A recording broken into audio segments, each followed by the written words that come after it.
Hello, I am Vladimir Kramnik, the 14th World Chess Champion, and I would like to present you the opening course on E4, E5. I've published the first one recently. I hope you've studied it already, which was on E4 and all black openings, then E5 or C5. So Caro-Kann, French, Pirc, and everything else. Here we will study everything after E4, E5 for both colors. Sounds very ambitious, this project, and of course I cannot do it in this fashion which usually the opening courses are done. So I will not go through every single line. It is simply impossible. You will need at least 100 hours or probably more. But I want to build you the base of understanding of all different variations, opening variations, and maybe even the more important, the typical pawn structures, what to do, what are the dangers for both sides, and then you can choose what you want to play, because there is a huge choice, of course, for both, actually for white and for black. So you can find your own opening repertoire after E4, E5 with either color, whether you play it for white or for black, or maybe like most of nowadays professional chess players, they have it in their repertoire with both colors. And yes, and what is also very important, I'll give you the directions of which lines are more promising, less promising, and explaining all the move orders, also very, very important thing. So like this, you will build a certain base of understanding why those opening lines are played and those are out of fashion, and which will really fasten a lot your process of learning E4, E5, and otherwise you're just stuck with a database with thousands of games in each variation. And but once you build this understanding of all the nuances, move orders, and what kind of pawn structure type of the game you would like to get, then things are much easier, and you can add, if you want, to this course certain theoretical knowledge. Check your database, best games of recent games of top players, maybe switch on the engine in a certain line which you decide to play. But this is essential knowledge. When I was a kid, our trainers in Soviet Union, they were always would advise us to play, for example, Ruy Lopez or E4, E5, at least with one color, better with both colors. Why? Because they pretend, and I actually fully agree with all those mighty Soviet old trainers, that actually playing, understanding this E4, E5 openings improves in general your understanding of chess. Why? Because I think it's maybe the richest opening, E4, E5, the richest of all possible, openings in the theory of chess, because most of the time in different openings like King's Indian or Grundfeld or let's say Sicilian, there is still quite a limited amount of pawn structures. And actually understanding the nuances of different pawn structures are very important. Actually the main point of understanding chess is understanding pawn structures. And but after E4, E5, you have almost unlimited amount of very, very important pawn structures in chess. Of course, you will not get, even you actually get some King's Indian pawn structures. Maybe not Queen's Gambit, or Meran. Yeah, that I cannot promise you. But most of the basic important pawn structures you have in after E4, E5. And studying, the opening lines, opening variations, playing them, getting experience, it also helps you, feeling the nuances of those structures and actually simply improving your chess understanding.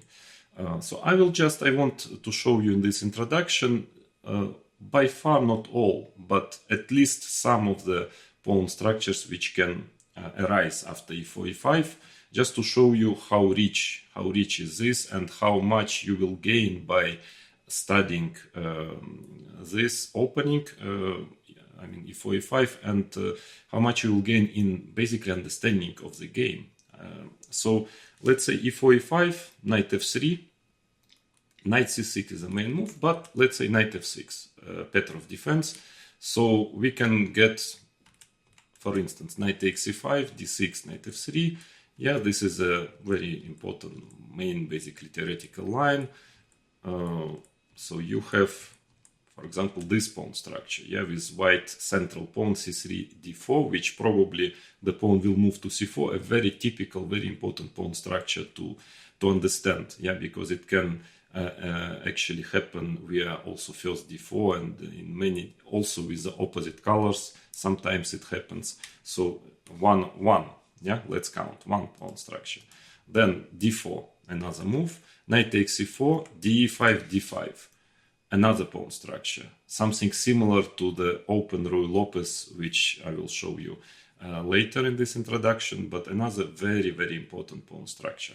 So you will learning this variation, you will studying it, you will learn important typical ideas for this type of positions. Then let's move further. Third one, which is knight d7. Yeah, let's say knight c3, one very fashionable move nowadays. And one of the main options for black is to play like this, another pawn structure, yeah, with white's pawn on e5. Of course, he has double pawns, but he has a very serious potential of attack against the king, and this e5 pawn is bothering black seriously.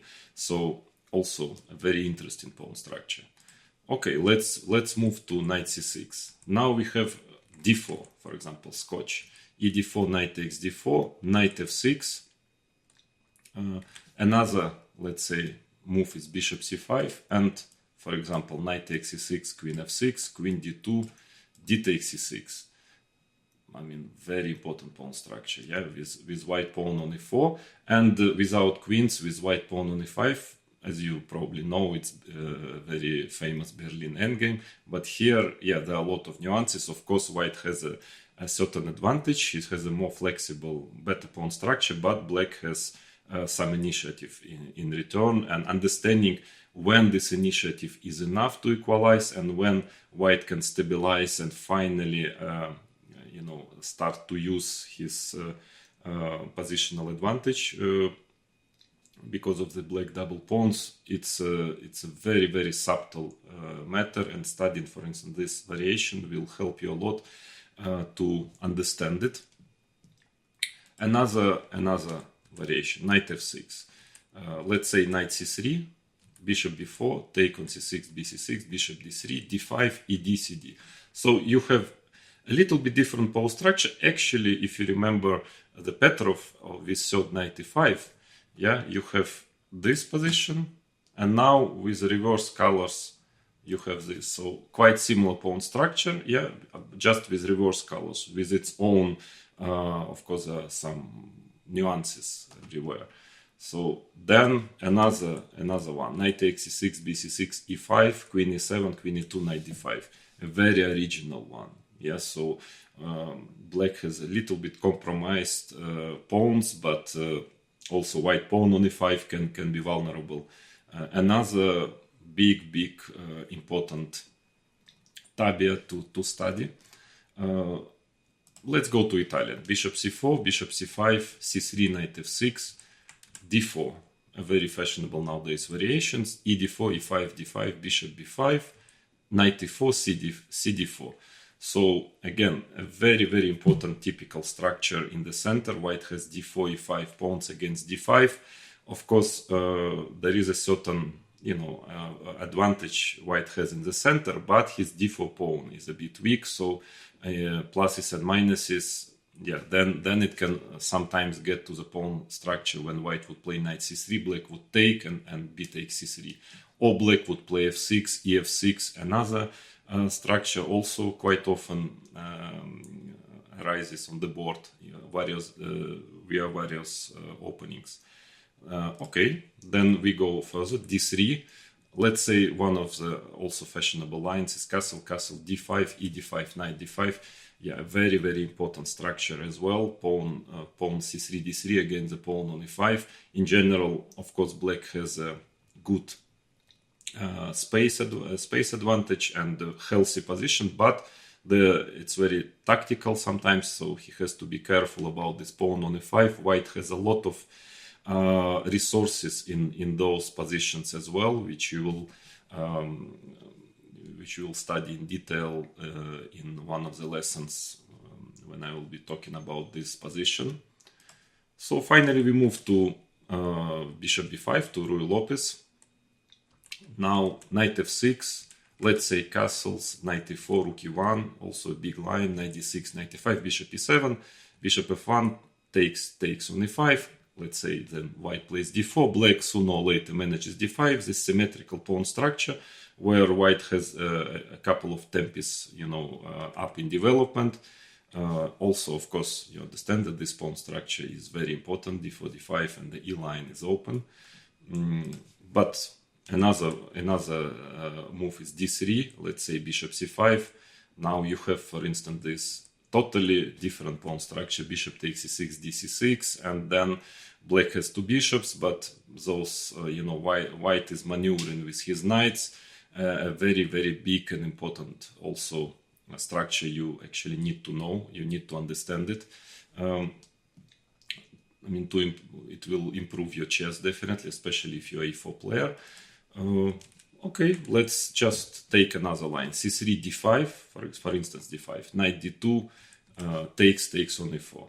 So again, a symmetrical pawn structure, black has knight on c6, white has a pawn on c3. There are a lot of nuances here. That's actually why white has a more flexible setup. That's why he's still fighting for advantage. Maybe with an accurate play, black usually is capable of equalizing it, but understanding all the ideas, for example, that black quite often should try to play a5 at some point just to stop before a4, and so on and so on, maneuvering the knight sometimes from c6, even via d8, e6. All those typical ideas are very, very useful in general for your chess understanding.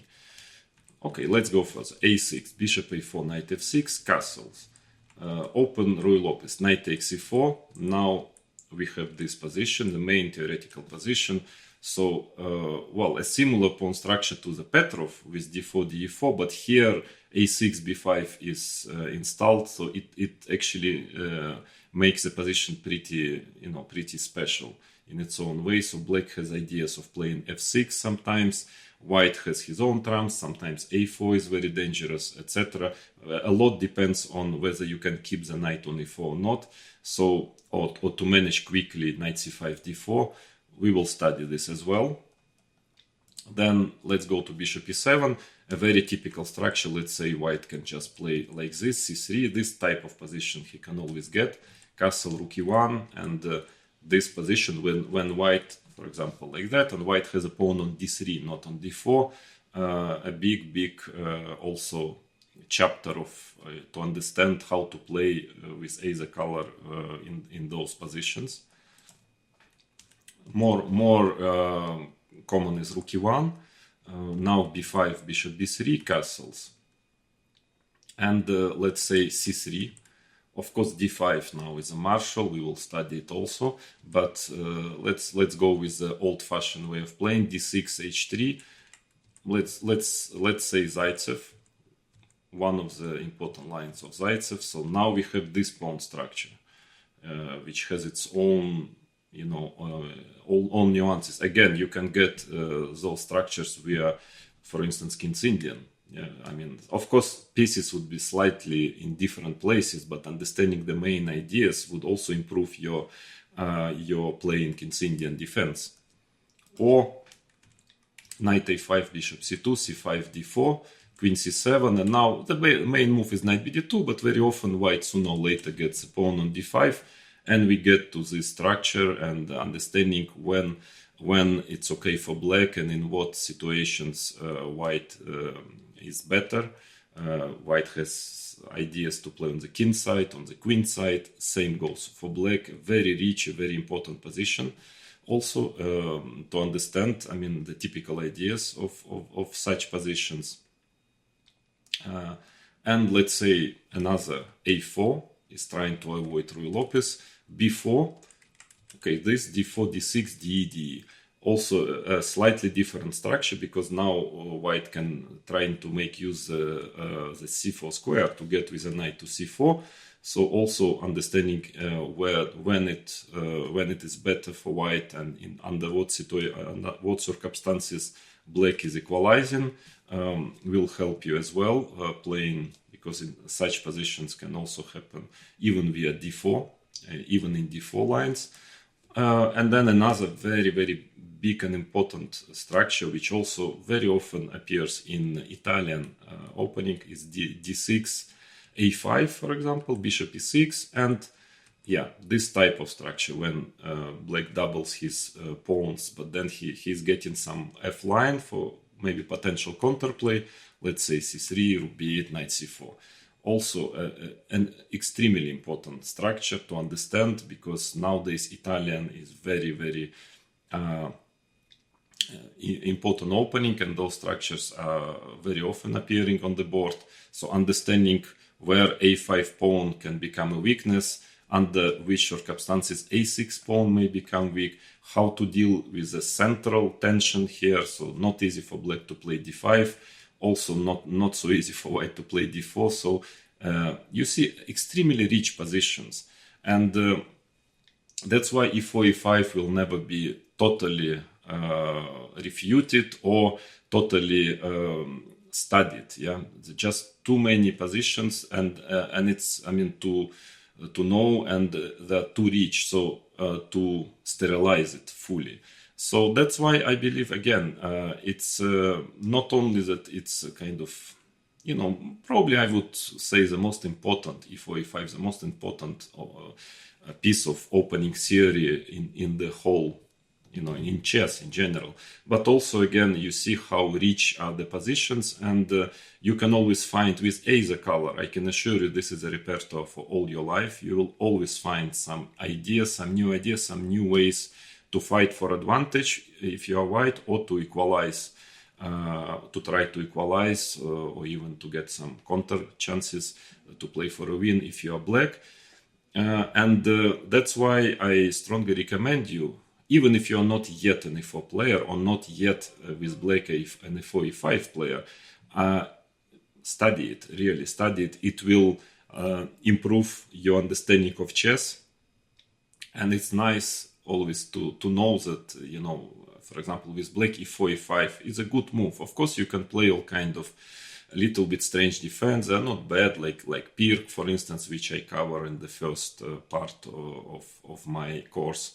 But e4, e5 is a king. Yeah, it's a king of all openings, and so I would highly recommend you to include in your repertoire. And if you decide so, I'm doing my best in this course that you will be successful. You will understand the main ideas, the main move orders after e4, e5, and then you can play it for years, getting better and better results, usually with more experience, and enjoying a richness of the game of chess. Thank you, and try to take your time to listen carefully to this course.